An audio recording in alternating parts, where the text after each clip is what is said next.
Welcome to Conversations with Sekani, a podcast for people in their 20s who are trying to figure out life and not get lost along the way. Today's guest is Tracy Smaldino, and her message is both powerful and, refreshingly real. At least my trauma made me funny. Tracy is an advocate for resilience, healing, and reclaiming your voice, using humor not as avoidance, but as empowerment. Her journey speaks to anyone who has faced hardship and decided not to let it define them, but refine them. Tracy, welcome to Conversations with Sekani. I'm so glad to have you here. Thank you, Sekani. I'm very excited to be on. Okay, I'm also excited basically. So, for people meeting you for the first time, who is Tracy beyond the iconic quotes and you know, the iconic quotes on your shirt? Yeah, who is Tracy beyond that? I'm just somebody like everybody else. I grew up and unfortunately I had these terrible traumatic things happen to me in my life. Not any more than anybody else that's been through trauma, but I lived through my life for so many years that I did not face my trauma. I suppressed it. Um, I didn't deal with it at all. I just basically had this wall in front of me and just completely just floating through life, not realizing who I was, what I wanted for my life. And I love that you focus on people in their 20s because I'm not in my 20s anymore, but that was the biggest struggle years of my life was my 20s. And a lot of it, I wish that I knew now. I wish I knew then what I know now. So if I could brush off any of my lessons and learning and inspiration onto your listeners, I would be honored because I feel like looking at my 20-year-old self or 25, whatever, wherever you are in your 20s, there's so much we're trying to deal with just being adults and being out there in the world and trying to learn how to support yourself and what you want to do with your life and the type of human being you want to be and the type of people you want in your life. I didn't have any of those answers. I had no clue at all in my 20s.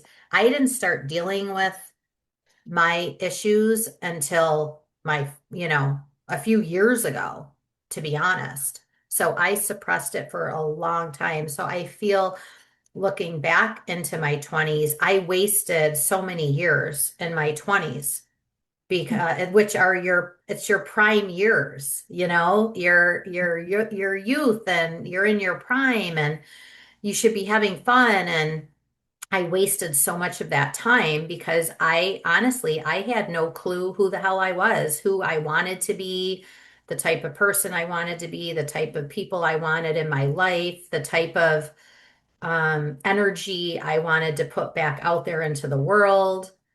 It was such a struggle because I had been through these traumatic episodes and I just basically was numb. I was completely numb to life. You know. All right. Yeah, 20s are, formative years, right? And I'm glad you're here because I feel you have a lot to offer to us, right? Those mistakes you made and, advice for us, right? But before we get to that, I would like to, ask you, where did the phrase, at least my trauma made me funny, where did it come from, actually? I should have worn the shirt. I didn't even think to wear the shirt today. Um, Honestly, humor has gotten all of us through so much. And looking back on life now, and I've always been really hard on myself. And even through this healing journey, I go back and sometimes I could beat myself up at choices I made, the way I chose to live my life, the people I would have in my life and relationships. And I understand now why I did that. It was because of my trauma, but I would beat myself up. I would be really, really hard on myself because of it. Now that I've understand why I was doing it and the reasons I made the choices I made, I can look at it now because I'm on the other side of my healing journey and laugh at it and be like, I was so stupid. And just, and just laugh at it now because now it's like, okay, what was the lesson that I can pull out of that? And then add some humor to it. And who doesn't love to laugh? And if you can't laugh at yourself and make fun of yourself in a loving way, who else can? You've got to do it. So for me, it just, I look at it now and I'm like, oh my gosh, I was so stupid, but it was, I laugh at it now because there's nothing I can do about it. It's just who I was and it's made me who I am though. Wow. All right. So, yeah. Moving on, to, trauma and humor, basically. Do you think like humor can be a coping mechanism? And when does it become healthy? And when does it also become, avoidance? Yeah, that's a really good question. Nobody has ever asked me that. And 100%, you're right, because I know some friends of mine who are actually comedians and they're like semi-professional comedians, but they hide a lot through joking around, through laughing, through making fun of people, through teasing people, through just their humor. And maybe it's received as they're like it could be offensive, I guess. And I think knowledge is power. So I think if you're looking at where people are doing that, you kind of need to look at how they're expressing themselves through humor. Are they when you understand your own internal ways of dealing with things and putting that twist on it to, be the biggest person laughing at yourself, you can kind of look at other people from the outside in and say, yeah, they're hiding behind this humor or they're being really cruel to whoever or whatever they're talking about because hurt people, right? So you can kind of once you start really looking internally and figuring out like who you want to be, you can look at that where if you don't find it very funny, why? Well, it's probably because it's not authentic. It's not coming out in love and a caring way. It's coming out more like ridicule and putting other people down versus lifting people up. And we all do goofy, stupid things, all of us. And Mm. it's how you twist it. So I think there is a fine line. So when you're looking back at yourself and you're like, you can laugh at yourself with love. Don't laugh at yourself with like ridicule. Don't laugh at yourself and say, haha, I was so stupid. Like I was an idiot. No, you weren't an idiot. Just laugh at yourself instead of saying you were stupid or I'm an idiot. Say, oh, I made a bad just decision. I can't believe I did that. I would never do that now because I was totally a goofball back then. Like do it in a loving way. Okay, wow. All right. So, moving on, right? For young people in their, Mhm. 20s who grew up in chaotic or difficult Yeah. environments, how does trauma usually show up later in their life? By ignoring it. Mm, So, they say, I had this huge wall up for many, many years. And I had this huge cloud around me and I never dealt with it. And it's true, the longer you wait, the worse it gets, the harder the mm, journey becomes. And I waited a really long time. So when I finally got this information that I needed, I had a lot of work to do, it came down on me hard, like a ton of bricks. But to put a positive spin on that, if you start thinking, like if you're feeling lost in life or you're trying to figure out who you are or what you want to be, you don't have to have it all figured out because that's like I still now don't. I'm still learning and growing. You don't have to have it all figured out. You're not supposed to have it all figured out, but what you should do is you should really hone in deep on that, those emotions, and just figure out right now, living in the moment, who do I want to be? What kind of person do I want to be? If you're feeling lost or stuck in life, think about why. Like what could be the reasons that you're feeling that? Is it because you're just going with the motions of life? Are you trying to keep up with what friends of yours are doing? See, when I was in my 20s, we didn't have social media. So you guys have the hardest environments to live in because social media is a facade.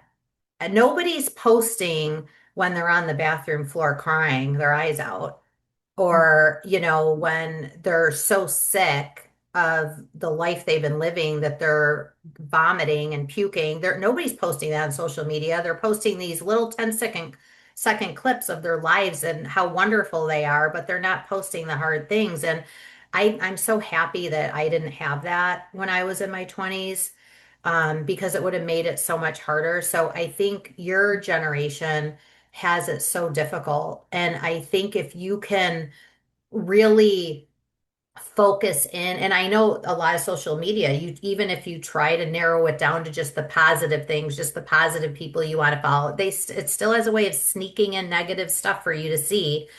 Just learn how to deal with that and write it down. Like write down why you don't like that, what it's making you feel. And when you start being able to identify what your body's telling you, then you can start like, because your nervous system gives you all the information you need in life. It'll tell you everything you want to know about yourself. So if you are watching something and you start to tense up, or your stomach gets upset, or you start getting a headache, or ple hone in. Like, I wish I was so in touch with my body back then that I could understand those signals that it was trying to give me, but I never did. And there's this amazing book that just came out, and I'm just starting to finish reading this book that is amazing. It's called The Power of Now. I don't know if you've read it. It's amazing. But as soon as I'm done with this, there's a new book that came out that's supposed to be incredible. It's called Your Body Keeps the Score. And it's written by it talks about everything from your mental and emotional health to what it does to your nervous system and the cues and the signals your body's trying to tell you in certain situations. All you have to do is listen to those, and it'll tell you everything you need to hear. So, say you're out with friends, you're out at a party with friends, or you're doing something, and there's a group of people, and there's one person or a couple of people in that group that you're not comfortable being around. Listen to what your body's trying to tell you, because that's power, like to understand that and why. A lot of times I don't think people realize, like, if there's something about somebody that is making you uncomfortable, or you just don't like them for some reason, you're like, I don't like this person, I don't know why. A lot of times it's a mirror of something within that you're trying to avoid, or that could be a trigger for something that's happened to you in the past that you maybe didn't realize is still bothering you, or things like that. So try, and you're going to be, the best thing to do is write it down, is to journal and write down that emotion and that feeling, and try and hone in on what the information it's giving you. Because the more you can become in touch with yourself and your body, the better the energy is you're going to put out in the universe. And then those are the people that are going to come back to you into your life, because everything's a reflection. Okay. Wow. So, basically, you should always trust your intuition. right? Whatever your nervous system tells you, just believe it, right?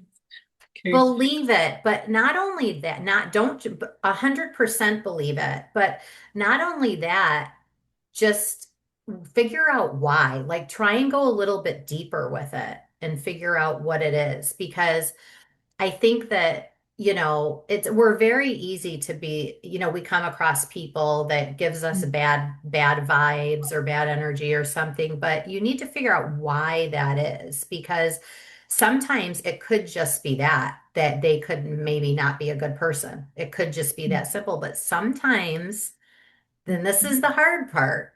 Sometimes it's something from within that is being reflected back to you of yourself. And it could, if you use Chat GPT, just go into Chat GPT and put in, I want to do some shadow work on myself, but I want to look at why I might be getting a negative energy from other people I'm around. And it'll give you exercises, incredible exercises of what you could do and how you can hone in on that. Because the more, like I said, everything's about energy and everything's a reflection.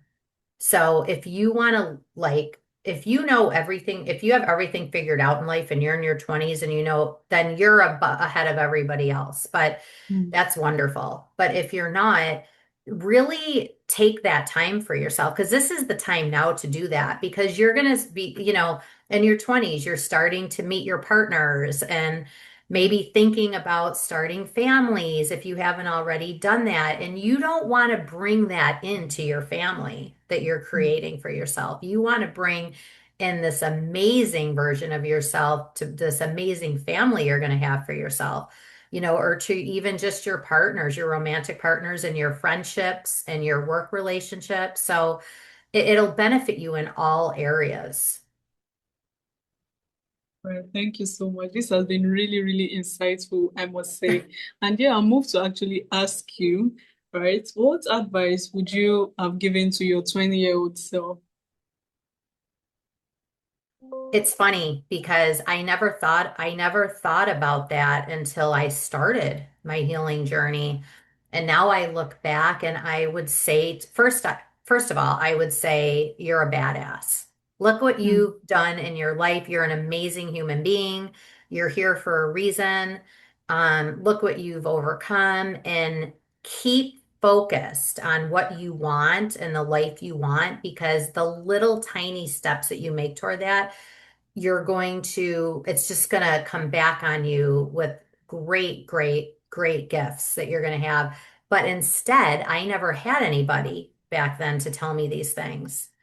We weren't talking about mental health back then and trauma and things like that. It was all taboo. Like you were just supposed to put it away and not never talk about it again. So I never had anybody to tell me that. So if I had, I probably would have had a completely different, it probably wouldn't have taken me this long to, get to where I am. So this is the time now when you're in your 20s to really set the table for what you want the rest of your life to be. Don't wait as long as I did because when I finally realized how much I had suppressed and not overcome, I was so mad at myself because I'm like, I finally feel like I get it and I figured it out, but I've wasted so much time not knowing, but I can't look back. I can only move forward. So I've almost had to forgive myself a little bit for that.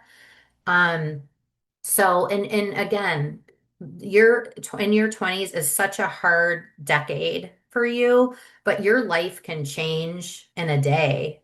It just really takes little tiny steps and find somebody that you really look up to. Like find somebody that's like that, they have this amazing life. This is like, I would love to be like her, him. I would love to have the life they have and reach out to them to maybe mentor you and find out what struggles they had. And because they didn't just have this perfect life either, what struggles they had and what things they had to learn and do to get to where they are. I think it's so important to have at least one person and maybe several people that you could turn to that can help guide you, that you, if you really had to have some deep conversations, because I couldn't talk to my parents about this stuff, and I really didn't have anybody. So I really encourage you to put time into finding that person for you.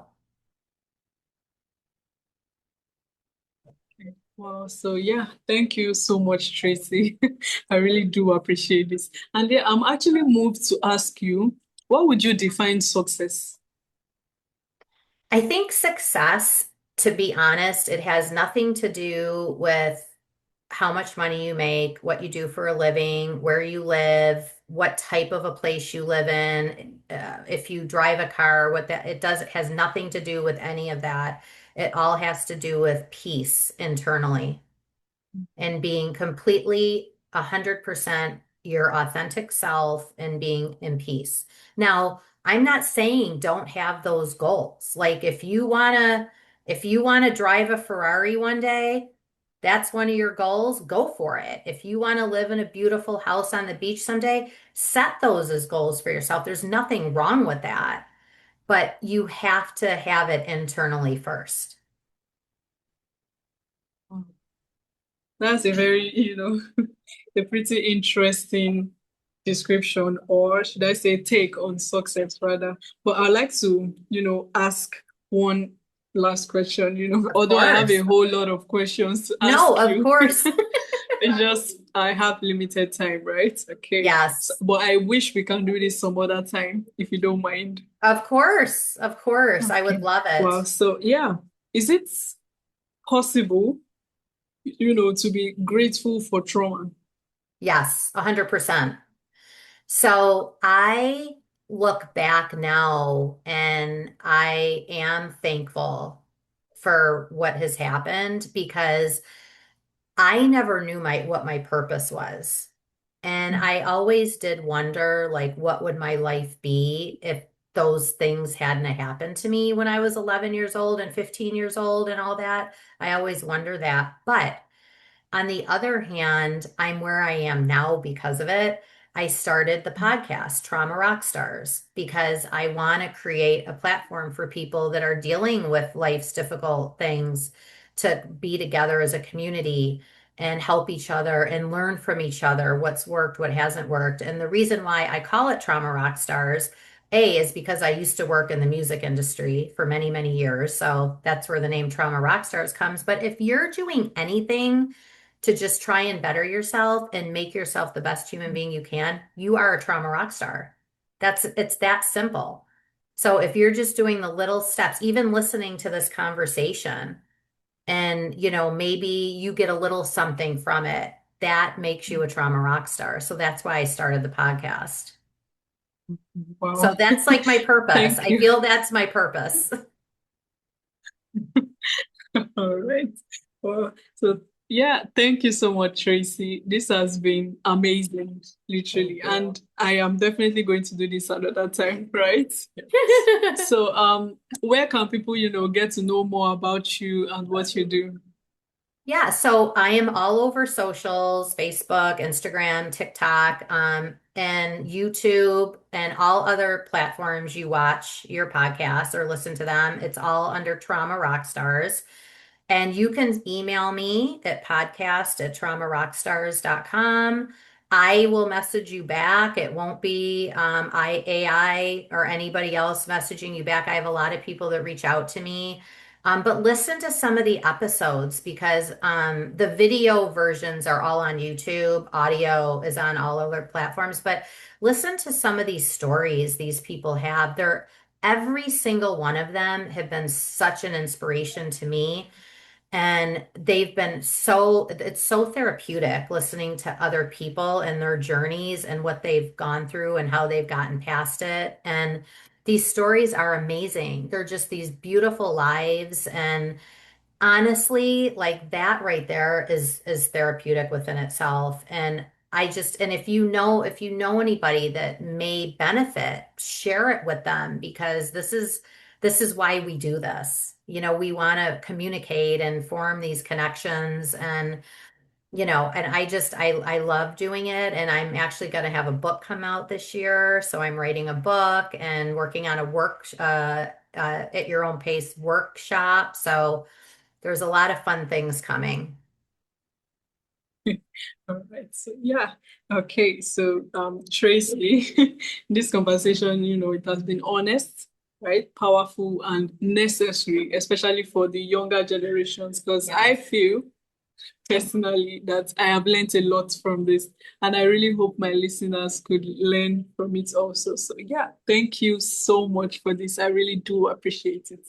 And yeah, thanks for tuning into Conversations with Sekani. If this episode sparked something in you, make sure to share to someone who you think might need this, and also subscribe so you don't miss out on new episode. Thank you, Tracy. Do have a wonderful day.